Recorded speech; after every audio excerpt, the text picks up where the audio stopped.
Casley. So this is our second session. We met last week and we talked a little bit about things that are going on with you at school, and I got to know you a little bit better. And I thought that before we started this session, you could ask me the same questions that I asked you, and that way you can kind of learn a few things about me. And I saved these so you'll know what color represents what question. And we are going to use Sour Patch Kids today. Okay. I guess we'll start off with yellow. What do you like most about your family? What do I like most about my family? Do I get to eat it? Sure. Do you want them? No. Okay. I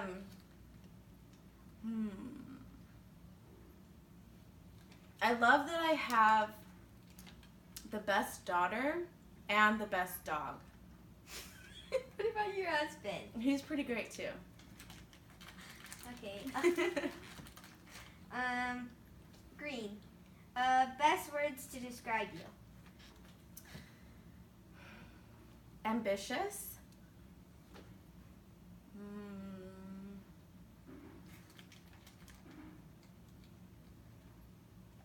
Loyal. And dependable, which is kind of like loyal. Right. Orange. What do you wish you could change about yourself? I wish I had more patience. Like, I have trouble taking a deep breath and not always being in a hurry all the time. Red. Worries you have. Worry.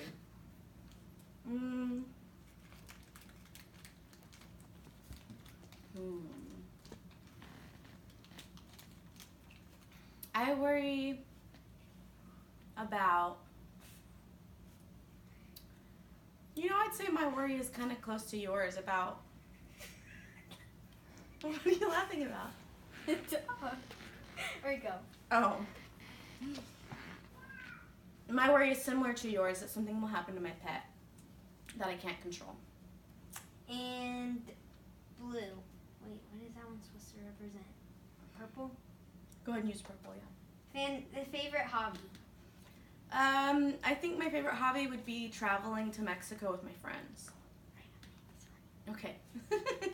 Is that your favorite color? Yeah. Okay. Yeah, there's no blue on here. Okay. So now we can sort of get into a discussion about how things went this week at school. If you can think back to last week about how things went, how you're doing, and how you're getting along with everybody. Well, I told the teacher last time that they wouldn't leave me alone, and so that he talked to them, and now they don't. They still say stuff to me, but it's not as often as usual. So you went and told the teacher, and he pulled them aside and told them that they need to straighten out. Mm-hmm. What did you tell him? I told him that the people that they were not being very nice, and that they've been doing it since the second week of school, and I'm tired of them doing it. So then I just talked to him. Okay. What would you describe it as? Teasing, as excluding you from things, bullying? Like, would you say that it would go as far as to be bullying, or would you describe it as, gossiping, like rumors, or ganging up to where like there's a bunch of kids against you type of situation? Like, how would you describe it? The behaviors of these kids toward you. It's kind of teasing, bullying, and there's like two kids that like kind of just come and say stuff. So the teasing part is where like they'll say stuff about what I wear, and the bullying part is just calling me names and other what I do during class, and So they're just kind of commenting on what you're wearing, like kind of just commenting on things. Yeah. What you're wearing, what you're saying, what you're doing, and kind of not really minding their own business. Right. Right. Okay. How does it feel to you when they? What happens to you in your body when they say these things? Do you get angry? Do you? I kind of get angry because they like keep just saying it, and I just want to say something, but I don't want to be the one that gets in trouble for saying something back, because they already said it to me, so I don't say. Like, I'll just say, like, can you please stop, you're being rude, but they don't listen, they just keep doing it. But it's, since the teacher talked to them, it's not as often now. It's like, it's every couple times. It's not every single day now that they were talked to. So it sounds like when you tell them to please stop it, they don't listen, but when the teacher tells them to stop it, they do listen. Is there anything that you have done?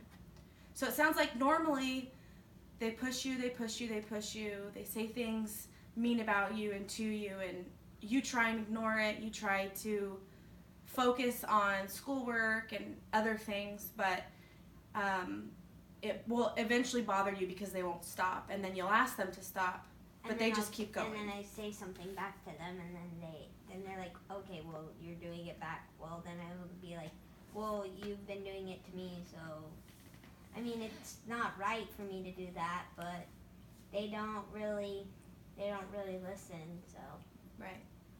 So they're pushing you to a point where you can't help but say something, and then they're turning around and saying, well, you're participating too. Yeah. You should be just as in trouble as us. Yeah, but I don't say it like every single time. I say it like once or twice, and then they'll like, okay, well, that's not nice. I'm like, okay, well, then don't do it back to me then. And then they're like, oh, okay, well, then and then the next day they'll say it right back to me. And then, like the other day, the boy said to me that, because I was wearing a shirt, but I had an undershirt underneath, and it was like open in the back. And he was like, why? It looks like someone cut, because I said, you missed it a little bit. Nice try, though. And he was like, well, at least someone doesn't cut my shirt. And I'm like, it's just the style of the shirt. Oh, well, I haven't seen anybody else wear it. Well, just because no one else wears it doesn't mean it's not a shirt.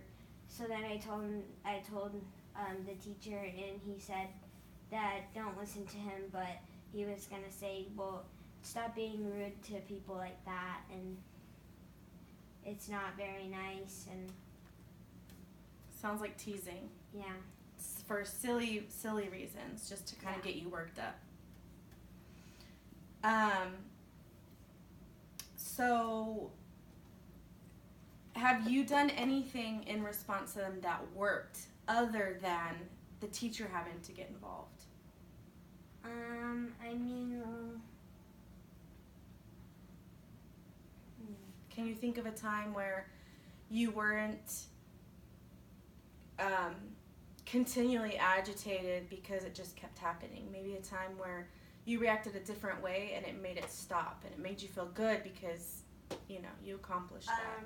Well, when I avoided sitting by them at lunch, and when I didn't want to sit by them or play with them at recess, I played like volleyball with some of my other friends, not on the court with them. Okay. And like where they play football and then I play volleyball with someone else, because I don't like football, so it doesn't really.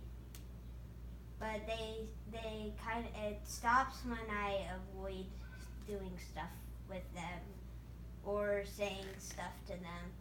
But it's usually like because our teacher allows us to eat sometimes, so I'll take out a snack and then they'll be like, Casley's eating. And then he's like, all right, you don't need it. And then I was like, well, you don't need to say that out loud. It doesn't matter. Everybody else is eating. Why do you have to point the finger at me? And then he was like, well, because I just want to make fun of you. And and then I was like, okay, well, whatever, and then I just like said, okay, whatever, and then I turned around and talked to someone else. Mm-hmm. So it sounds like when you like you're not a target anymore when you're not near them. Yeah. If you're near them, they're like, oh, Casley, we're gonna pick on her because she's right here, and it's like, oh, it's almost like it's reminding them, like, you know, does that sound right? Yeah. Kind of. It's only during class time because I sit there.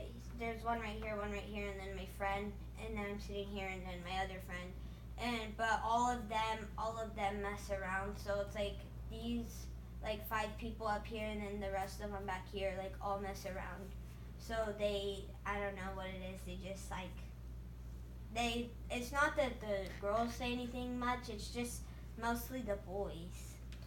So has your teacher moved you guys before to sit in different areas of the classroom? No. Okay, I think I'll talk to Mr. Smith about that, because if we can get you separated to where you're not constantly butting heads, you know, Mm-hmm. and you're not constantly reminding them, oh, it's time to pick on Casley, maybe that will help. That will help avoiding them, you know, in class. So I'm thinking maybe that needs to be one of our goals. But I feel like I'm in a good spot. It's just that they like to turn around and say stuff to me, like, because the other day Mr. Smith was walking around taking our grades, and he was like, oh, Casley, what's your middle name? Because he was asking people what their middle name was. I was like, my middle name's Ryan, and I was named after someone. And then the boy was like, well, I feel sorry for whoever you're named after. You're not nice. And I didn't hear it, and so my friend was like, did you hear what he just said? I was like, no, I wasn't really paying attention. And so then Talon was like, oh, well, he said blah, blah, blah. I'm like, well, and he turned around and he's like, okay, thanks for telling her. And then I was like, do you have a problem or something? Because we can talk to Mr. Smith about this if you have a problem. And then he was like, oh, no, I don't. I'm like, yeah, so then why do you say it? Just because you want to make fun of me, but I know who can help me with stuff like this, not just... Mm-hmm. But I never ended up telling Mr. Smith, because if I tell him, then he'll say, stop being a snitch. You're a snitch. And I don't really like that either, so I kind of trying to ignore it. So then I just like mess around with my friends and. Mm-hmm. So it kind of makes you feel like a tattletale. Yeah. By saying something. So maybe he only wants you to bring it to him if it's something more serious than just the little tiny kind of things here and there. So when you responded that way, did it make you feel like you were putting an end to it? Like, did it make you feel good because you had control over the situation? Okay. It made me feel a little bit better, but then when they also started to say it back, because the other day I was doing the craft for one of my brother's friends, because they play volleyball. So I was making it, and they were giving me dirty looks because, and I said it because they've been messing with me. So I said, is there something wrong with you? And they're like, okay, well, that's rude. And then I was like, and then I was like, I'm sorry, I didn't mean that. It just came out because they've been saying it to me for the past couple times, so I've been just saying it back. Maybe you want to make them feel the way that they make you feel, right? I wanted to, but then I thought about that's not very nice. So then I told the person that I said that to that I was really sorry and I didn't mean that. That's good. And I'm sure that even though maybe it just popped out of your mouth and you didn't have a chance to really think about it, you probably felt better because you were able to apologize, and that's really all that you can do at that point. Yeah. Okay, so I want you to think about a name that we can call this problem. So just whatever comes to mind when we're talking about this, this problem of the kids being mean to you and you having to, respond to not overreact and not make things worse and not constantly be bickering. I want you to think of a name for it, and I want us to write it over here in this corner. Can you think of a name? It can be anything. The bullies, I guess. The bullies. Okay. We're gonna put them up here and circle it, and then we're gonna put you here in the middle. So by doing this, I want you to visualize the bully's problem as something completely separate from you, something that's external. You know what external means, right? So it's on the outside. It's something that's not a part of you. It's out here. And I want you to think of that as the problem. And while you think about that, I want you to think about all the other things about your life that you love, all the things that are close to you and that makes you who you are and that are positive things. And you can kind of draw them in a way that, like, let's say, I'll be able to help you, for example. Let's say your mom is the person that you're closest to. Your mom would come here, and you can kind of think of it like an atom. Do you know the parts of an atom? Right? Can you tell me? I want to know if I'm right. So like this part is where the protons and the electrons and then I think the outside part is where you have 2 on the outside and then you have 8 on the next level, 8 on the next level, and Okay. then 18 on the next level after that. Perfect. Then let's do 8. You can think of 8 things. And then just kind of draw them in a, So in proximity. You're drawing a picture or are you writing something? Either way, whatever comes to mind, whatever you feel comfortable with. Here's crowns if you want to use them. And it might be hard because this paper's pink, but so yeah, go ahead, get started, and I'm gonna see what else I have written here for what we want to talk about today.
Done?